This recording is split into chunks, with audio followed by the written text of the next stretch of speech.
오늘 성경 말씀은 요한복음 11장 17절에서 27절입니다. 오늘 본문은 예수님의 신성을 입증하는 표적 중에 최고라고 할 수 있는 나사로의 사건입니다. 이 시간 본문 안에 담겨있는 의미를 알아보겠습니다. 예수님은 나사로의 누이들, 즉 마르다와 마리아로부터 나사로가 병들어 죽게 되었다는 위급한 소식을 들으시고도 계시던 곳에 이틀을 더 머무르셨습니다. 그리고 정작 나사로가 죽자 비로소 제자들과 함께 베다니로 가셨습니다. 예수님이 베다니에 도착했을 때는 이미 나사로가 죽어 무덤에 들어간 지 나흘이나 되었습니다. 예수님이 이렇게 베다니로 오셨다는 것에는 몇 가지 의미가 담겨 있습니다.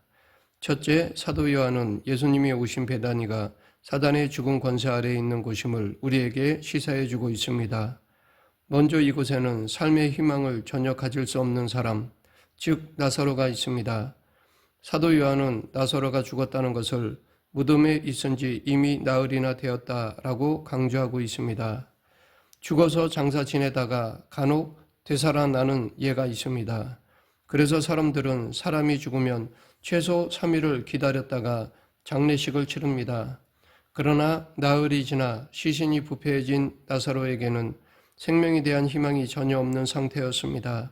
여기서 잠시 우리는 우리가 사는 이 세상에 지금 살아있는 자보다 나사로처럼 죽은 자들이 더 많다는 것을 기억해야 합니다.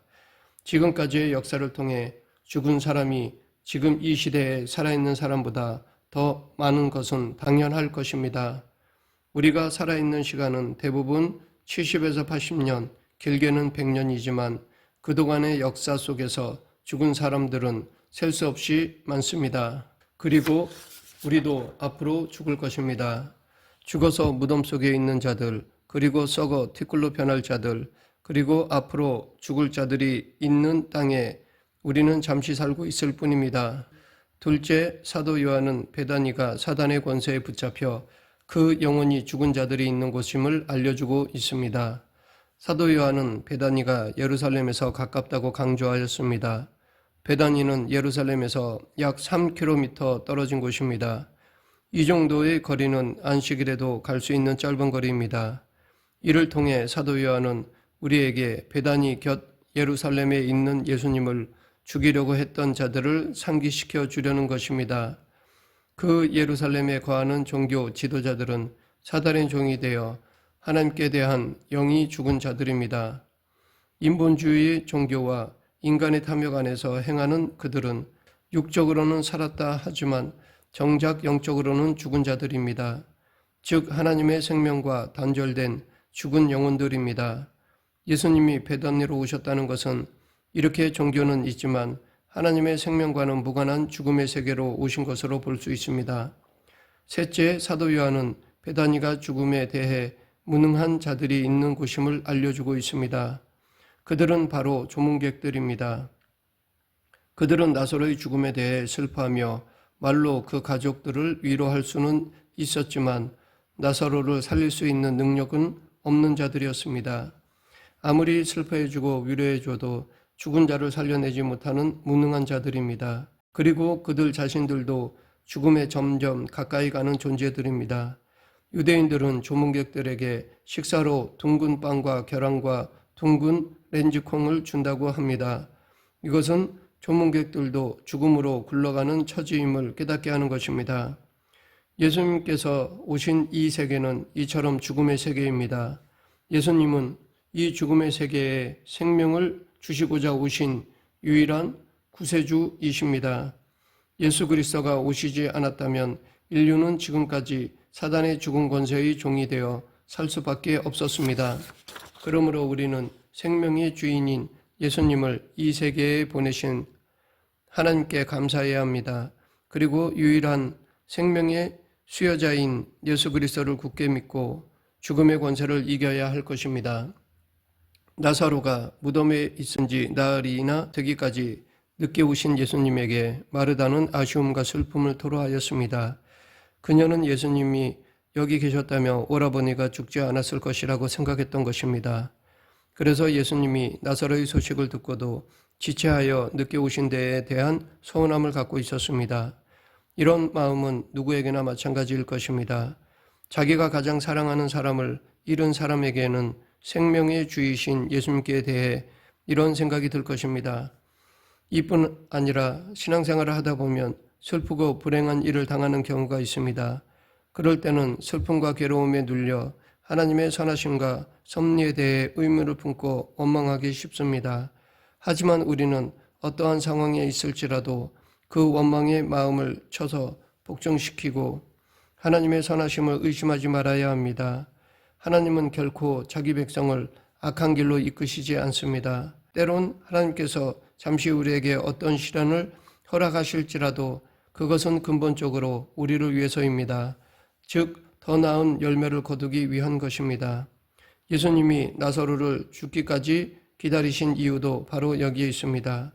그런데 우리가 여기에서 주의할 것은 마르다는 예수님에 대해 비록 서운한 마음을 가졌을지는 몰라도 불평과 원망은 하지 않았다는 것입니다. 하지만 우리 가운데는 하나님의 섭리를 깨닫지 못할 때에 앞에 닥친 시련 때문에 원망과 불평을 쏟아놓기 쉽습니다.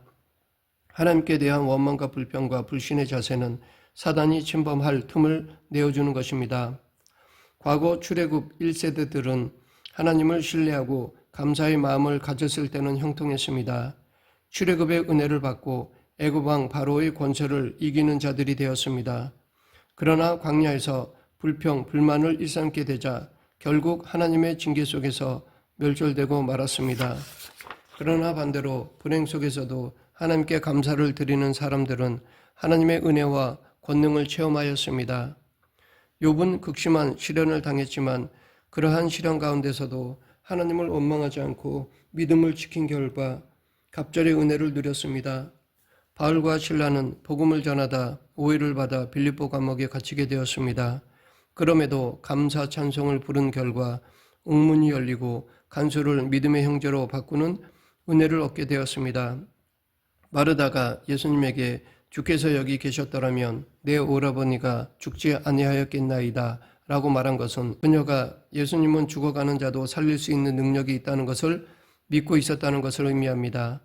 이뿐 아니라 마르다는 예수님이 무엇이든 하나님께 구하면 하나님이 주실 것도 믿었습니다. 또한 마지막 날의 부활도 믿었고 예수님이 그리스도시요 하나님의 아들이신 것도 믿었다고 고백하였습니다. 마르다의 이 고백을 보면 그녀에게는 믿음이 있다고 할 수 있습니다. 그러나 마르다의 신앙에는 한편으로는 문제가 있었습니다. 그것은 그녀의 믿음이 지식에 치우친 믿음이었다는 것입니다. 다시 말해서 그녀의 믿음은 살아있는 믿음, 즉 자신의 삶에 구체적으로 적용하며 체험하는 믿음이 아니었다는 것입니다. 그녀는 예수님의 초월적 능력을 믿었지만 그것을 장소와 상황에 따라 시간에 따라 인간의 이성과 상식에 따라 제한하였던 것입니다. 그녀는 분명 당시 어떤 사람보다 예수님을 더 사랑하고 있었으며 이성적으로 그분의 신적 권위와 능력을 인정했지만 그분이 지금 그러한 신적 권위와 능력으로 자신의 삶에 역사하실 수 있는 분으로 믿는 믿음은 가지지 못했습니다. 이것이 그녀가 가진 신앙의 한계였습니다.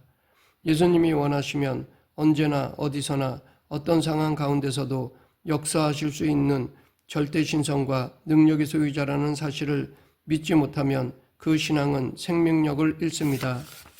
오늘 우리 역시 마르다처럼 그리스도에 관해 정통적인 신앙에 입각해 교리적으로 체계적으로는 알고 있지만 현실 문제에 부딪히면 그러한 신앙을 드러내지 못할 때가 많습니다. 우리는 어떤 상황, 어떤 환경에서도 주님께서 우리의 이해와 사고를 초월해 역사하시고 우리의 문제를 해결해 주실 수 있는 전능자 하나님이신 것을 믿어야 합니다.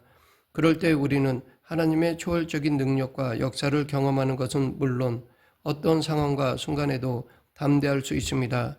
온전히 당신을 믿지 못하는 마르다에게 예수님은 나는 부활이요 생명이니 나를 믿는 자는 죽어도 살겠고 무릇 살아서 나를 믿는 자는 영원히 죽지 아니하리니 이것을 내가 믿느냐라고 물으셨습니다. 이 질문은 당신이 나사로를 다시 살리실 수 있는 권능이 있다는 것을 시사하는 동시에 당신이 구원자요 영생수이심을 밝히시는 것입니다. 여기 무릇 살아서 나를 믿는 자는 영원히 죽지 아니하리니 라는 말은 예수님을 믿는 자에게 영생이 주어진다는 것으로 영생은 육체적으로 죽지 않는다는 것이 아니라 우리의 영혼이 하나님과 영원히 함께한다는 것을 의미합니다. 그러므로 예수님을 구주로 영접하고 죄사함을 받고 거듭난 성도는 현재 이 땅에서도 하나님과 함께 사는 영생을 누리고 있는 것입니다. 육체적인 죽음은 태초에 인류의 첫 조상이 범죄한 이후 하나님이 정해놓으신 불변의 법칙입니다. 죄값으로 인해 언젠가 육체적인 죽음을 당해야 하고 그 다음 하나님의 영원한 심판으로 영원한 죽음, 즉 지옥으로 가야 하는 것이 불신자들의 운명입니다. 그래서 히브리서 기자는 한 번 죽는 것은 사람에게 정하신 것이요 그 후에는 심판이 있으리니 라고 한 것입니다. 그러나 믿는 우리의 육체적인 죽음은 하나님 나라에 합당한 신령한 몸으로 부활하기 위한 한 과정일 뿐입니다. 마치 누에가 아름다운 나비로 변하기 전 고치 속에 있는 것과 같습니다. 그러므로 성도의 죽음은 신령한 몸으로 부활되어 천국의 삶을 살기 위한 과정이요 휴식입니다. 그래서 예수님도 성도의 죽음을 잠자는 것으로 말씀하신 것입니다. 이런 영생이 있기에 성도에겐 죽음이 없다는 것입니다. 육체적으로 죽어도 하나님의 생명과 단절되지 않으니 영원히 죽지 않는다고 선언하신 것입니다. 중요한 것은 이 진리를 믿느냐는 것입니다. 그래서 예수님은 마르다에게 내가 믿느냐라고 물으신 것입니다. 그리고 마르다는 이 진리를 깨닫고 내가 믿나이다 라고 고백하였습니다. 우리도 이 고백이 있어야 할 것입니다. 말씀을 맺겠습니다. 예수님은 나사로를 살리시고자 베다니로 오셨지만 우선 그 가족들에게 당신이 영생을 주시고 죽은 자를 부활시키는 생명의 근원이심을 믿도록 하셨습니다. 이와 같이 예수님은 무엇보다도 당신의 권능과 언약을 믿을 것을 우리에게 요구하십니다. 그러므로 우리는 먼저 우리의 믿음을 주님께 인정받아야 할 것입니다. 참 믿음으로 예수님께 인정받는 저와 여러분이 되기를 간절히 축원합니다. 기도하겠습니다. 사랑과 은혜가 풍성하신 하나님 아버지, 오직 예수님만이 길이요 진리요 생명이심을 믿고 따르는 그리스도인이 되게 하여 주시옵소서. 예수님 이름으로 기도드립니다. 아멘.